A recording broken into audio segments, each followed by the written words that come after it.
Welcome, Deborah. We are so glad to see you today, and thank you for taking the time to join us and giving the ISPA community and our industry just an update on all the amazing things that you are doing. So for those of you that don't know, which is probably just a handful of people, Debra Persinger is the Executive Director of the Federation of State Massage Therapy Board. And we are so grateful to have her here today. And thank you for everything that you have done to push the compact. And if it hadn't been for you, we wouldn't be having this conversation at all. So thank you so much. And I'm going to turn it over to you for a quick update. Thank you, Lynne. I appreciate that kind introduction. I'm really pleased and proud to represent the Federation of State Massage Therapy Boards. Our members are all the state licensing boards that regulate massage therapy in the United States and territories.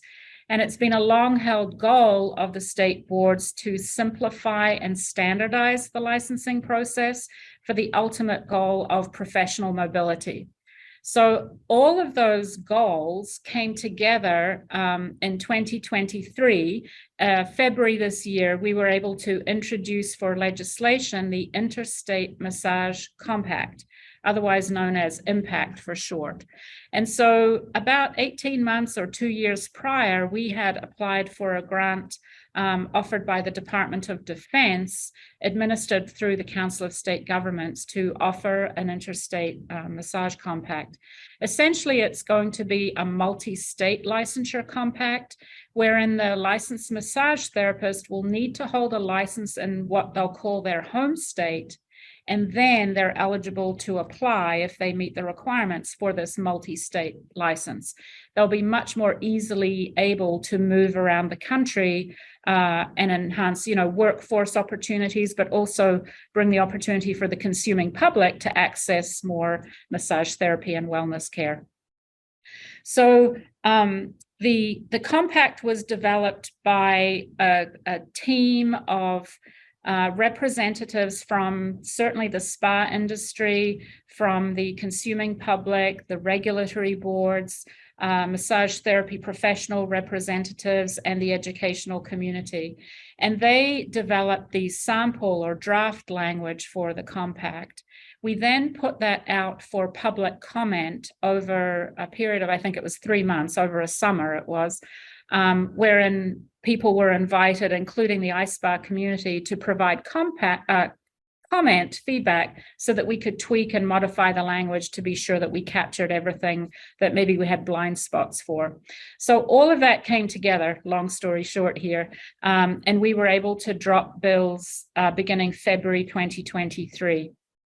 So this year, it's been a slow start, but that's not unexpected because not every state politically is receptive to compacts for one reason or another. So this year, we had bills introduced in Washington State, Nebraska, Ohio, Georgia, and Nevada. And I'm happy to say that we had a win in Nevada. Nevada legislature only meets every 2 years, and in the last 30 seconds of their session, they adopted the compact. So we were thrilled beyond belief at that, because it was looking like up to the last 30 seconds, it may not happen. So we now have an N of 1. In order for the compact to actually come to fruition, we need 6 more states at a minimum. Ideally, we want every state and territory to participate, but the compact can actually be enacted once we have 7 states total. So this year, the legislative sessions are pretty much dwindled down. So what we're doing is ramping up, and I'm working with you, Lynne, and the ISPA community to try and really be more tenacious and fierce, if you will, about the benefits of the compact and how it will help not only the workforce, but also the industry and the consuming public. So what can you do, or what we're asking for in terms of collaboration, because the licensing boards can't do it by ourselves. First of all, there's a website specifically created for this. It's massagecompact.org, massagecompact.org. So there you can find it. They have a dashboard.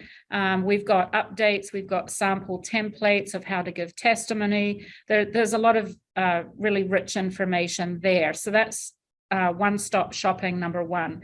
Second thing is you can use that website. There's a map of the United States to track the progress if you're interested. You can provide information to us if you know of a sponsor or a legislator in your state who may be willing to sponsor the bill.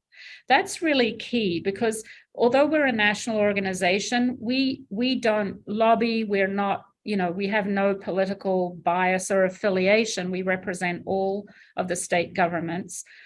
But if you're a contributing taxpayer in your state, you will have far more leverage than a national organization would sending a letter of support. Right. So if you have a good relationship in your particular jurisdiction, then we'd really welcome knowing the names of those people. We'll then work with the Department of Defense. They have a DSLO, you might hear, but Defense State Liaison Office, and they will then make the connections to do the political process piece of things. Another thing you can do if you're not necessarily have a strong relationship with the legislator is that once the legislation is introduced, we'd welcome letters of testimony and letters of support. So you can customize that to your needs. We're working with ISPA to develop a template where you can essentially fill in the blank that applies to you to make it easier on you. It may be multiple letters. So for example, the bill may be heard in the Health and Human Services Committee before it goes to the Senate floor, something like that. So you want to write to the committee to say, please pass it through, and then the actual, when it goes to the Senate floor, for example. It can be different in every state.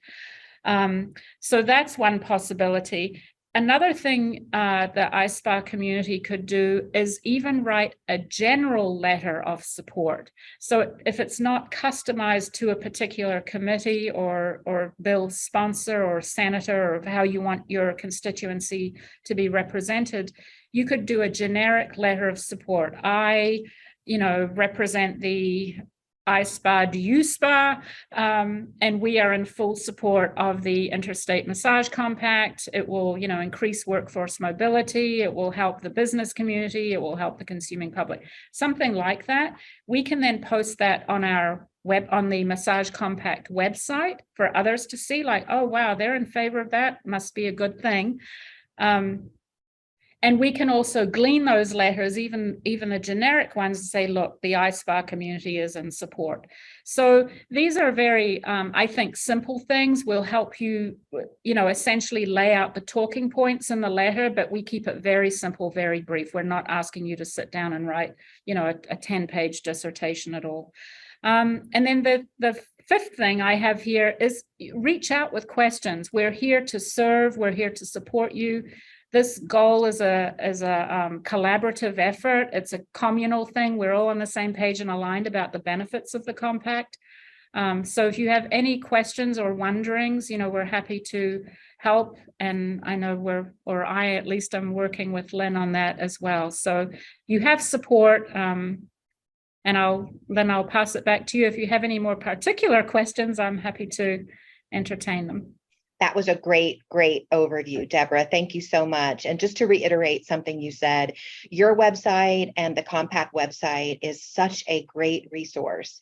So please go to that and reach out if you have any questions. We're going to continue to push out updates from Debra, from our partners that are also working really hard on this. We've come so far with the support of the Department of Defense and with Debra and her team and PBA, and certainly Matt at the Council of State Government. So we need all hands on the rope for this one, and we're going to pull it over the finish line for sure. So Debra, with gratitude, thank you so much for taking the time today, and we look forward to getting future updates from you. Reach out if you need anything at all.